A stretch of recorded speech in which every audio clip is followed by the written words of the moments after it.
tous les compatriotes centrafricains qui sont ici. Ça fait un peu plus d'un mois que je suis en France et je me suis rendu compte d'une grande mobilisation de tous mes compatriotes à travers la France et je pense au-delà de la France par rapport à ce qui se passe dans notre pays, ce qui n'a jamais été le cas par le passé.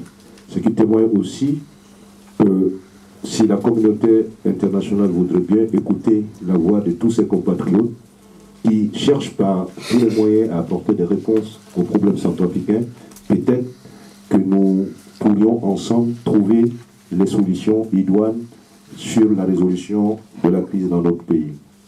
Maintenant,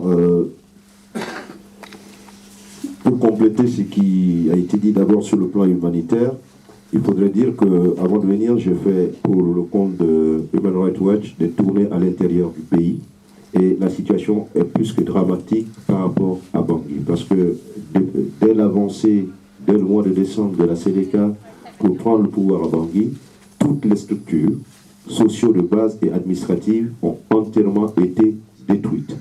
Ce qui fait qu'aujourd'hui, à l'intérieur de la République centrafricaine, sur l'ensemble du territoire, en grande partie, il n'y a plus des structures socio-sanitaires.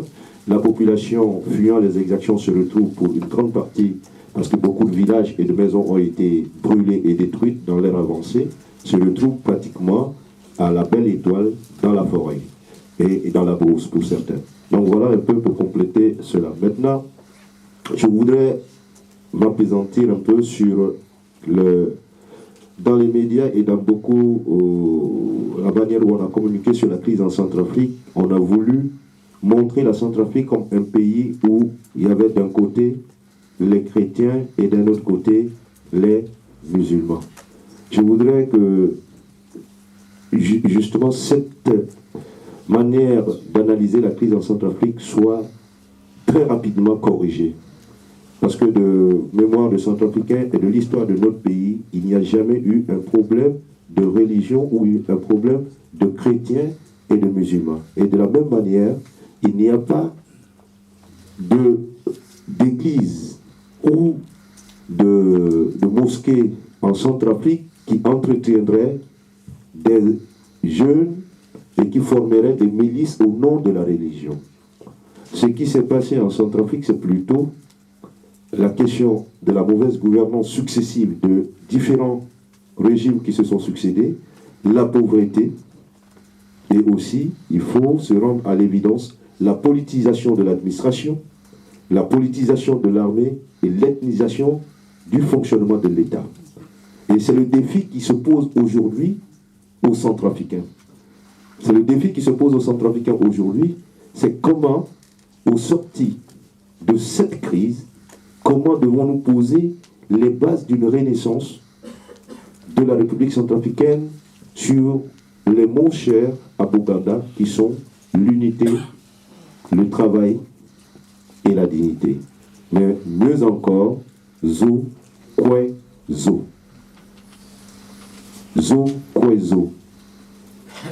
Tout être humain est un être humain, quel que soit son ethnie, quelle que soit sa couleur, quelle que soit sa nationalité.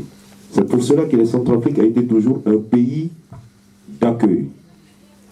Un pays où toutes les communautés, vous avez vu certainement à travers les médias que beaucoup de pays étaient en train de rapatrier leurs ressortissants. Ça me fait mal au cœur quand je suis centrafricain parce que pour la plupart de ces personnes, soit d'origine malienne, d'origine sénégalaise, d'origine soudanaise, d'origine camerounaise, congolaise, quittent la République centrafricaine alors que ces personnes-là n'ont jamais connu leur pays d'origine.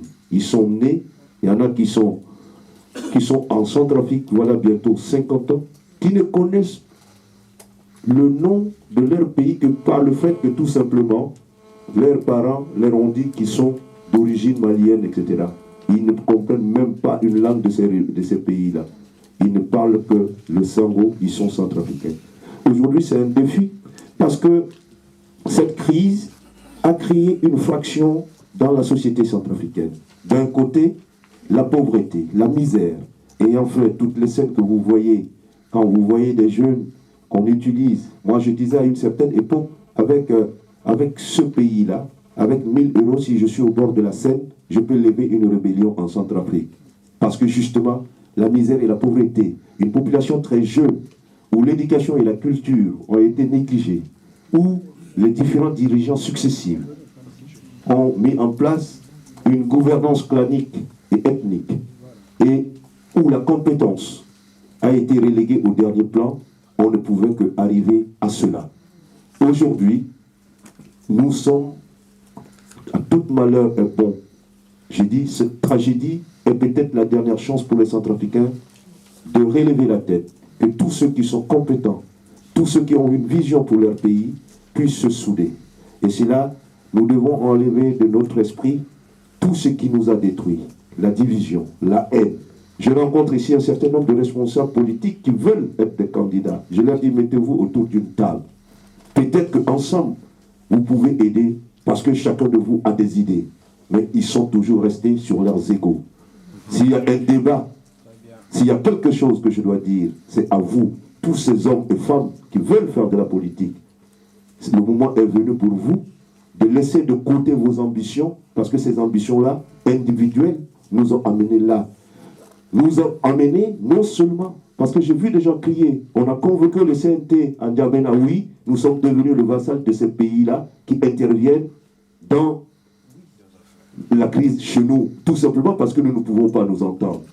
Tout simplement parce que nous ne pouvons pas parler d'une même voix pour que les jeunes nous respectent et nous écoutent.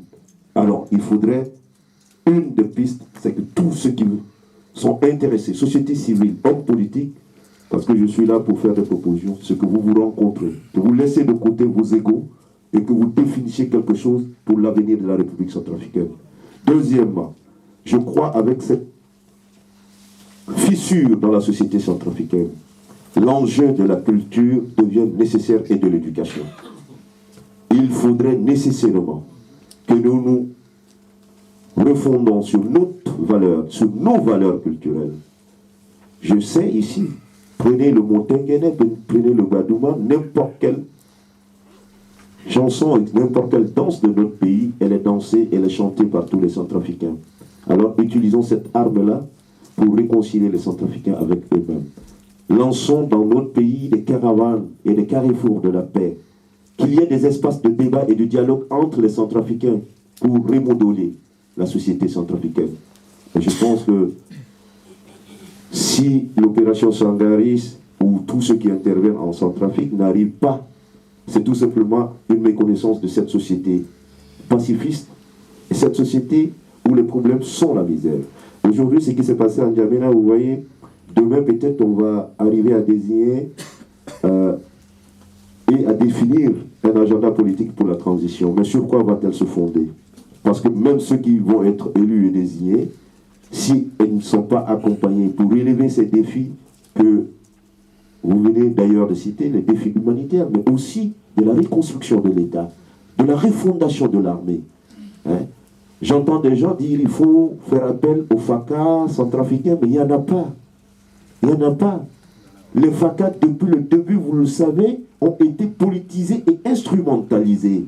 Ils ont pris goût au pouvoir. Hein?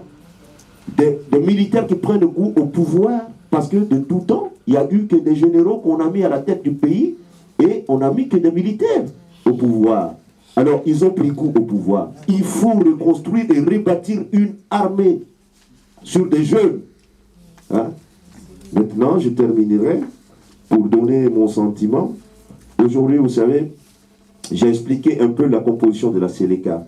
Le défi qui se pose maintenant, c'est que, Dr Dia ayant démissionné, les autres chefs de guerre, si on ne les arrête pas, s'il n'y a pas réparation, eh bien, ils vont entraîner les 8000 cantonnés et ce serait une partition vers le nord-est de la République centrafricaine.